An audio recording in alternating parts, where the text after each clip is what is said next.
Captain साहब, आपके हल्के के विधायक का कहना है कि 28 करोड़ का मुआवजा जो है वो अभिमन्यु जी को मिल चुका है, जो आपकी कोठी जली थी। कितनी सच्चाई है इसमें?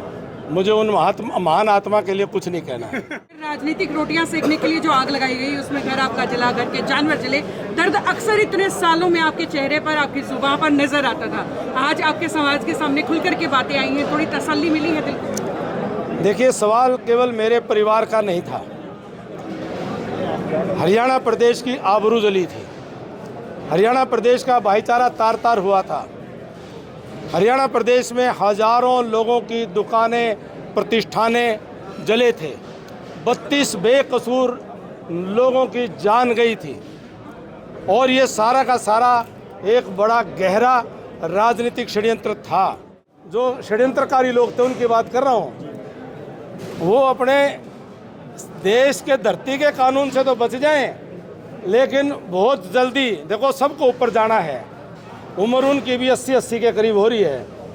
बहुत जल्दी मेरे को जब भगवान के सामने खड़े होंगे तो भगवान के आगे तो जवाब देना पड़ेगा। उस दौरान सिक्योरिटी हटाई गई आपकी कोठी की, इसका जिम्मेदार किसे मानो आप? इस विषय पे मैं कोई चर्चा नहीं कर रहा हूँ। अच्छा, और कभी करनी हो तो तय करके आ जाना। मैं तो झोंपड़ी में मिलूंगा, आप जो है ना आ जाना। मर्यादा में जितनी बात कह सकूंगा कह दूंगा। ये मान, ये सम्मान देख रहे हैं आप, इसके लिए बड़ी कुर्बानियां देनी पड़ती हैं। कम से कम कैप्टन अभिमन्यु के समर्थकों को तो ठीक ऐसा ही लगता है। दरअसल आज से 10 साल पहले हुआ था जाट आंदोलन। वही जाट आंदोलन जिसमें पूरा हरियाणा जला और साथ साथ जला कैप्टन अभिमन्यु का घर। उसके पीछे की वजहें क्या थी, कौन लोग थे, वो खुलकर के नहीं आया। केस सीबीआई के पास गया, 60 लोगों को उसके अंदर जो है नाम लिया गया। उसमें से 3 लोगों की मौत हुई, एक को भगोड़ा घोषित किया गया, बाकी पर मुकदमा चला। मुकदमा आज 10 साल बाद ख़त्म हो चुका है और 10 साल बाद निकल कर के सामने आ रही हैं उस जाट आंदोलन की कहानियां। वो किस्से कि किस तरीके से कैप्टन अभिमन्यु को निशाना बनाया गया, किस तरीके से उनका घर जलाया गया, उनके घर की गाड़ियां हों या जानवर, सब पर कहर बरसाया गया। 10 साल बाद वो कहानियां निकल कर के सामने आ रही हैं और इसके साथ ही साथ निकल कर के आ रहा है जाटों के मन में जो प्यार उमड़ रहा है वो। दरअसल फिलहाल ये तस्वीरें आपको दिखा रही हूँ धर्म नगरी कुरुक्षेत्र की, जहाँ पर कैप्टन अभिमन्यु पूर्व वित्त मंत्री हैं, आज यहाँ पर पहुँचे हैं। धर्म नगरी कहिए या रण नगरी कहिए, क्योंकि यहीं से महाभारत का युद्ध हुआ था और यहीं से नया बिगुल बजा दिया है कैप्टन अभिमन्यु ने मिलन समारोह को लेकर के। जी हाँ, अपने समाज में जाएंगे, अपने समाज के लोगों के बीच में जाएंगे और इसी तरीके से इस मिलन समारोह की जो तस्वीरें आप देख रही हैं, पूरे हरियाणा के लोगों से कुछ यूं ही मिलेंगे कैप्टन अभिमन्यु। जिस तरीके से आज यहाँ पर जुड़े हैं अपने लोगों के साथ, कई मुद्दों पर अपनी बातें रखी कि किस किस चीज़ को लेकर चिंतित हैं। चलिए आपको भी दिखाती हूँ कैप्टन अभिमन्यु की आज की ये तस्वीरें। चक्रव्यूह से बाहर आ चुका है या चक्रव्यूह में फंस रहा है अभी तक? देखिए, मैं सबसे पहले तो हमारी अंतर्राष्ट्रीय जाट धर्मशाला कुरुक्षेत्र की पूरी कमेटी का हृदय से आभार व्यक्त करता हूं कि जिस धर्मशाला के प्रति हम सब की बहुत गहरी श्रद्धा रहती है और ये एक प्रकार से ये समाज की धर्मशाला से ज़्यादा ये तीर्थ स्थान के तौर पर इसका महत्व है।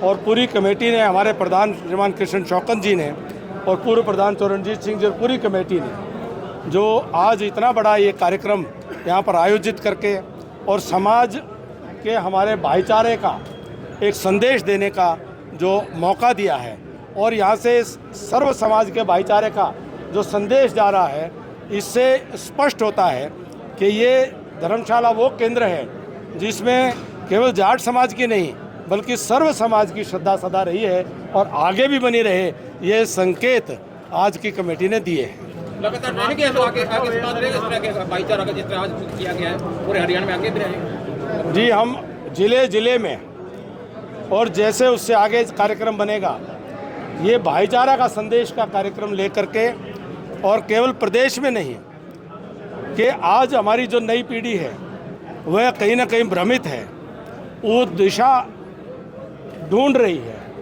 उसको सही दिशा देने का एक गिलहरी योगदान, एक प्रयास हम निश्चित तौर पर करेंगे, ताकि नई पीढ़ी वह सही दिशा पकड़ करके अपना भी भविष्य संवारे और अपने समाज और देश को लिए अपना योगदान दे। कैप्टन साहब, आपके हल्के के विधायक का कहना है कि 28 करोड़ का मुआवजा जो है वो अभिमन्यु जी को मिल चुका है, जो आपकी कोठी जली थी। कितनी सच्चाई है इसमें? मुझे उन महान आत्मा के लिए कुछ नहीं कहना है। युवा पीढ़ी से क्या आह्वान करेंगे? युवा पीढ़ी से मेरा आह्वान है कि अपना भला बुरा समझते हुए जो हमारे शास्त्रों में जो मार्गदर्शन दिया है कि ब्रह्मचर्य आश्रम जीवन का पहला चौथा हिस्सा 25 साल, वह विद्योपार्जन शिक्षा प्राप्त करने के लिए, अच्छा शरीर बनाने के लिए अधिक से अधिक मेहनत और पुरुषार्थ को करके, ताकि आने वाले जीवन में अपनी जिम्मेदारियों को पूरा करने के लिए स्वयं को तैयार करें, नशे से बचें, गलत संगत और सोबत से बचें, और गलत कामों से बचें, गलत भाषा से बचें, मर्यादा में रह करके अपने परिवारों का नाम रोशन करें, अपने समाज का नाम रोशन करें। कैप्टन साहब, क्या चक्रव्यूह में केवल अभिमन्यु ही फंसा हुआ था या फिलहाल समाज भी किसी चक्रव्यूह में उलझा हुआ है? देखिए, जहाँ तक चक्रव्यूह की बात है, ये तो एक जब तक जीवन के अंदर सांस रहेगी, कहीं न कहीं किसी न किसी चक्रव्यूह में हम सब रहेंगे। सवाल है कि संकल्प के साथ में उन चक्रव्यूहों को तोड़ करके और सतमार्ग पर आगे बढ़ते रहे, ये व्यक्ति का भी प्रयास होना चाहिए और समाज का भी प्रयास रहना चाहिए। सर, चूंकि राजनीति से आप आते हैं, और सवाल मैं पूछना चाहूंगी, चूंकि राजनीति से आते हैं और आज मिलन समारोह है भाईचारे का, लगता है राजनीति के लोग सबसे ज्यादा भाईचारे को बिगाड़ते हैं, क्या उस चीज की निंदा नहीं होनी चाहिए? जो भी कोई बिगाड़े, ये सही कह रहे हैं आप, मुझे कोई संकोच नहीं है कि राजनीतिक स्वार्थ, अधूरे लोग, जो अधूरा नेतृत्व होता है, जो पूर्णता को प्राप्त नहीं करे होते हैं, वो अपनी पूर्णता की कमी को पूरा करने के लिए समाज के अंदर जातियों का सहारा लेकर के एक जाति को दूसरे जाति के खिलाफ लड़ा करके जो राजनीतिक रोटियां सेकते हैं, वो समाज घाणी करते हैं और वो देश घाणी करते हैं और वो पाप करते हैं। हरियाणा सरकार ने नए नियम किसानों के लिए लागू किए, फसल बेचने के लिए जाते हैं, रजिस्ट्रेशन वगैरह करते, बायोमेट्रिक है, तो इस विषय में क्या कहेंगे आप? किसान लगातार विरोध कर रहे हैं इसका। अच्छा परिणाम आ रहा है इसका, चारों तरफ से बहुत सारे जगहों पर बात हुई है, काफ़ी अच्छा परिणाम आ रहा है। कहीं कहीं जो कमी है, कहीं कहीं जहाँ कमी है, उस कमी को दूर करने चाहिए और करने का प्रयास भी हो रहा है। कैप्टन साहब, कुरुक्षेत्र की जो भूमि है वो दो चीज़ों के लिए वो है विख्यात, एक तो धर्म भूमि और एक रण भूमि।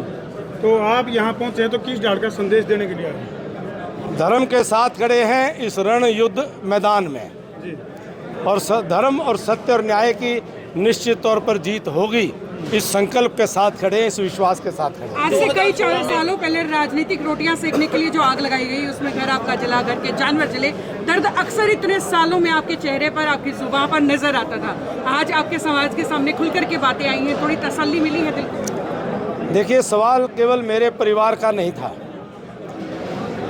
हरियाणा प्रदेश की आबरू जली थी, हरियाणा प्रदेश का भाईचारा तार तार हुआ था, हरियाणा प्रदेश में हजारों लोगों की दुकानें, प्रतिष्ठानें जले थे, 32 बेकसूर लोगों की जान गई थी, और ये सारा का सारा एक बड़ा गहरा राजनीतिक षड्यंत्र था, और जिसकी परतें धीरे धीरे खुल रही हैं। सच एक दिन सामने आएगा, सच परेशान हो सकता है, सच को छिपाया नहीं जा सकता, सत्य की विजय होती ही होती है। कैप्टन साहब, उस दौरान सिक्योरिटी हटाई गई आपकी कोठी की, इसका जिम्मेदार किसे मानो आप? इस विषय पे मैं कोई चर्चा नहीं कर रहा हूँ।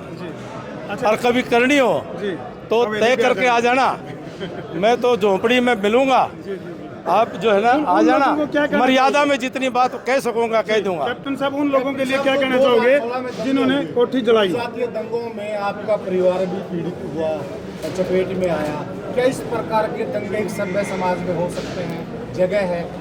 मेरा पूरा हरियाणा मेरा परिवार, सर्व समाज मेरा परिवार, और 19 तारीख 2016 फरवरी के महीने की मैंने रात को यही शब्द कहे थे कि ये सारा का सारा मेरा ही परिवार है, ये हमारा परिवार है। आज मेरा हरियाणा परिवार जल रहा है। सब अपने अपने घरों में शांतिपूर्ण ढंग से कृपा करके जाएं, भाईचारा बनाए रखें। हम समाधान करेंगे, हम समाधान करने के लिए प्रयासरत हैं। ये बेकसूर जाने नहीं जाती।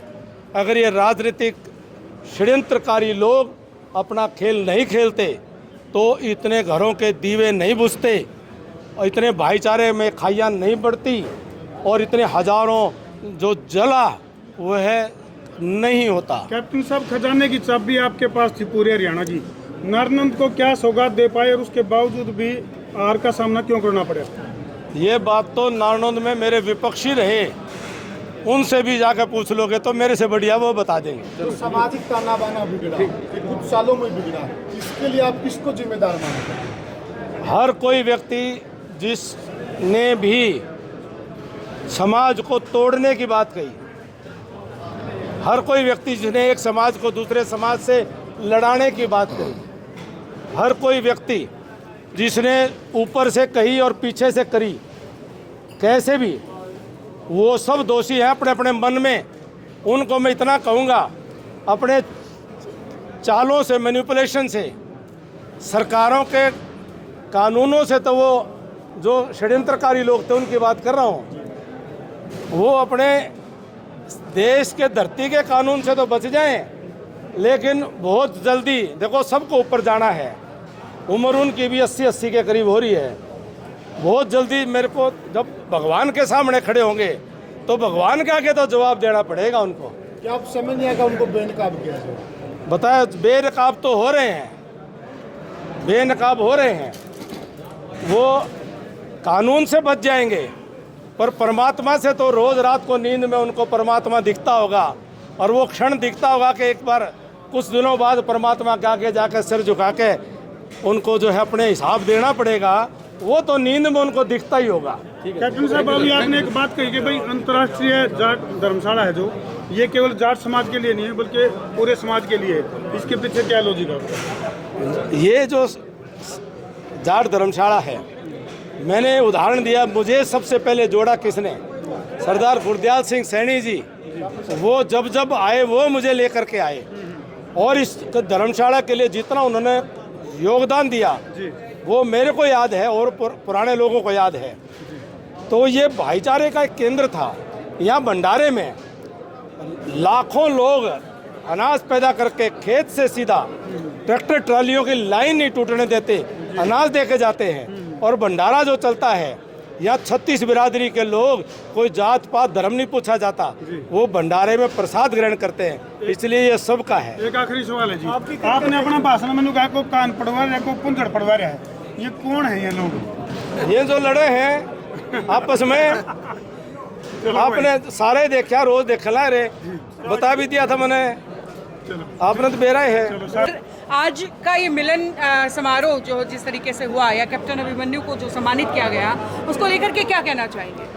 और मैं कैप्टन अभिमन्यु जी को धन्यवाद देना चाहते हैं। जो भाईचारा मिलन समारोह पूरा हरियाणा में समाज, जाट समाज के लिए अलग जगह रहे हैं। भाईचारा इकट्ठा नशे के खिलाफ जो उन्होंने संदेश दिया कि भाईचारा का, हम अभिमन्यु जी के साथ हैं डट के, जाट समाज के साथ हम डट के हैं जी। पिछले दिनों जैसे पिछले सालों जैसे जाट आंदोलन जब हुआ, झगड़े जिस तरीके से हुए, इनका घर जिस तरीके से जला, तो उसका दुख उनके अंदर आज भी नजर आता है। क्या लगता है ये सम्मान, ये मान उस दर्द को कम कर पाएगा? जी जरूर करेगा। दर्द तो कम करेगा लेकिन भाईचारा तो कम करेगा। उसको भाईचारा का सम्मान तो मिलेगा ना। जो भाईचारा का मिलन समारोह होगा उसको सम्मान तो मिलेगा ना उसको जी। तो आप पे दर्द अपने आप कम होगा जी। दर्द तो क्या लगता है जो नुकसान हुआ कैप्टन अभिमन्यु को उस आंदोलन के दौरान, उसकी भरपाई क्या जिंदगी में कभी हो पाएगी क्या? इन्हें समाज के लिए बहुत बड़ा त्याग किया है, बहुत बड़ा त्याग है जो आदरणीय है और सदा याद रखा जाएगा। जाट समाज याद रखेगा क्या इस त्याग को? बिल्कुल याद रखेगा।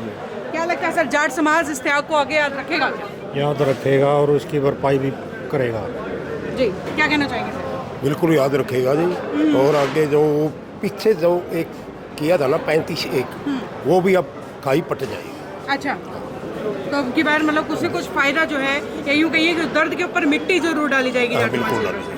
जी, युवा हैं और खासतौर से युवाओं को लेकर के आज मैं सुन रही थी कैप्टन अभिमन्यु बोल रहे थे, बड़ा दर्द है इनके मन में कि युवा जिस तरीके की हरकतें करते हैं या जिस तरीके से करियर खराब कर रहे हैं, तो उसको लेकर के आपकी राय क्या है, या कैप्टन अभिमन्यु को लेकर के आपकी क्या सोच है? जी, सवाल आपने अच्छा पूछा। मैं तो ये कहना चाहूँगा कि आज जो हम कई बच्चा है विश्वविद्यालय से छात्र संघ हमें लेके आया, तो उससे हमने देखा कि समाज ने हमें बताया कि चीज़ें बहुत सारी गलत चल रही हैं, पर अगर आप में अपनी इच्छा है और आप कुछ करने का दम रखते हो तो समाज आपका पूरा साथ देगा। तो समाज ने जो आज ये मंत्री जी बुलाए, तो उनसे हमने सीखने को ये मिला कि ज़िंदगी में कुछ भी नामुमकिन नहीं है। आप मेहनत करोगे तो सफलता मिलेगी, और आपको मेहनत करनी पड़ेगी, क्योंकि इसके बिना अभी अगर आप देखो हाल ही में जो सरकार या फिर जो देश में परिस्थितियाँ हैं, तो युवा को मेहनत करनी पड़ेगी। सरकारी नौकरियाँ कम है पर प्राइवेट हैं, और अगर आप अपना कुछ चाहो तो आपको समाज बिल्कुल मदद करेगा। और बच्चे अगर हैं तो तभी देश है, और समाज के लिए भी बच्चे ही हैं जो आगे काम संभालेंगे। तो साल था जब जाट आंदोलन चल रहा था, हाँ। किसी के घर के बच्चे मरे, किसी के घर में आग लगी, उनमें से एक घर कैप्टन अभिमन्यु का भी था जी। और बड़ा नुकसान उनको हुआ। क्या लगता है कि जिस तरीके से दर बदर जो परतें खुलती जा रही हैं, उससे कहीं ना कहीं भाईचारे में, जाट समाज में उनका कद ऊंचा होगा? भाईचारे का तो पता नहीं, पर समाज का मैं कहूँगा कि आंदोलन के टाइम पे जितने किसान परिवार थे उन सब ने दुख झेला है, चाहे किसी भी राज्य के हों, खासकर हरियाणा के। हमारे गांव से कहीं गए थे, जो मेरा गांव सोनीपत में पड़ता है, दिल्ली बॉर्डर के पास, तो मैंने देखा है कि आज के टाइम में हरियाणा में ये स्थिति कि जिस परिवार में सिर्फ किसानी रह गई है एक कमाने का ज़रिया, तो वो घर आगे नहीं बढ़ पा रहा। जिसके घर में भी कोई एक सरकारी नौकरी पे है तो वो घर अपने आप को आगे बढ़ा पा रहा है, पर किसान आज के टाइम में पिछड़ रहा है।